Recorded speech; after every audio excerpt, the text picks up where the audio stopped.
अस्सलामुअलैकुम दोस्तों, आज हम सुनेंगे हमारे प्यारे नबी हज़रत याकूब की पूरी कहानी।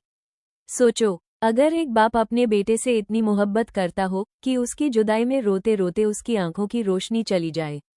सोचो, अगर एक घर में मोहब्बत हो, फिर हसद आए और फिर एक ऐसी जुदाई शुरू हो जो सालों तक चले। एक नबी, एक बाप, एक दिल जो टूट चुका था, लेकिन फिर भी उसकी जुबान पर शिकवा नहीं, सिर्फ एक जुमला, मैं अपना गम अल्लाह से कहता हूँ। आज हम सुनेंगे हज़रत याकूब की ऐसी कहानी जो सब्र, मोहब्बत और यकीन की सबसे बड़ी मिसाल है। बरकत वाला घराना। ये कहानी किसी आम घर की नहीं थी, ये उस घर की कहानी थी जहाँ नबी रहते थे। हज़रत याकूब हज़रत इशक के बेटे थे और उनके दादा हज़रत इब्राहिम। ये बरकत वाला घराना था। अल्लाह ने उन्हें इल्म, हिकमत और नबुव्वत से नवाजा था। याकूब एस की जिंदगी। हज़रत याकूब बहुत नरम दिल और सब्र वाले थे। वो लोगों को अल्लाह की तरफ बुलाते, वो हमेशा सच बोलते और नेक काम करते। अल्लाह ने उन्हें कई बेटे दिए, लेकिन उनके दिल के बहुत करीब एक बेटा था, वो हज़रत यूसुफ। एक अजीब ख्वाब। एक दिन छोटे यूसुफ भागते हुए आए। उन्होंने कहा, अब्बा, मैंने एक अजीब ख्वाब देखा। मैंने देखा 11 सितारे, सूरज और चांद मुझे सजदा कर रहे हैं। हज़रत याकूब ने ख्वाब सुना और उनके चेहरे का रंग बदल गया। वो समझ गए ये आम ख्वाब नहीं, बाप की FIKR। हज़रत याकूब ने प्यार से कहा, बेटा, अपना ख्वाब अपने भाइयों को मत बताना, कहीं शैतान उनके दिल में हसद ना डाल दे, क्योंकि वो जानते थे मोहब्बत के साथ कभी कभी हसद भी पैदा हो जाता है।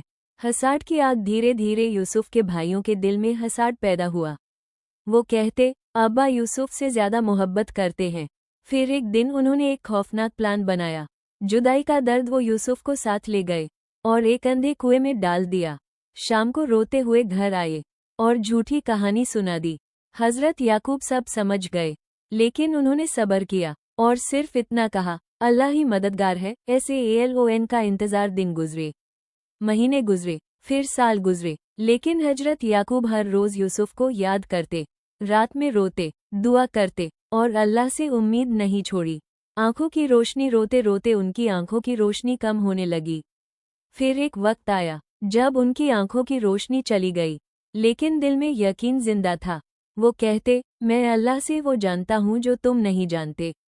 SABR की इंतहा। लोग कहते, आप यूसुफ को अब तक याद करते हैं? लेकिन हज़रत याकूब का जवाब दिल हिला देने वाला था, मैं अपना गम और दर्द अल्लाह से कहता हूँ। खुशी का दिन। फिर अल्लाह का फैसला आया। जुदाई खत्म होने वाली थी। एक काफिला आया और यूसुफ की खबर मिली। फिर यूसुफ का कुर्ता हज़रत याकूब के चेहरे पर डाला गया और अल्लाह के हुक्म से उनकी आंखों की रोशनी वापस आ गई। मिलन का लम्हा। सालों बाद बाप और बेटा माइल। हज़रत याकूब ने यूसुफ को गले लगाया, आंखों से आंसू बहने लगे। ये सिर्फ मिलन नहीं था, ये सब्र का इनाम था। हमें क्या सीख मिलती है? सब्र कभी ज़ाया नहीं जाता। अल्लाह से उम्मीद कभी नहीं तोड़नी चाहिए। हसद घरों को तोड़ देता है, अल्लाह जब चाहे दर्द को खुशी में बदल देता है। Powerful ending. सोचो दोस्तों, एक बाप रोता रहा, इंतजार करता रहा, आंखों की रोशनी चली गई, लेकिन अल्लाह से उम्मीद नहीं छोड़ी और फिर अल्लाह ने सालों का दर्द एक पाल की खुशी में बदल दिया। ये थी हज़रत याकूब की दिल को छू लेने वाली कहानी। कमेंट में लिखिए सुबहानल्लाह और शेयर ज़रूर कीजिए और अपना सदका जारी करो।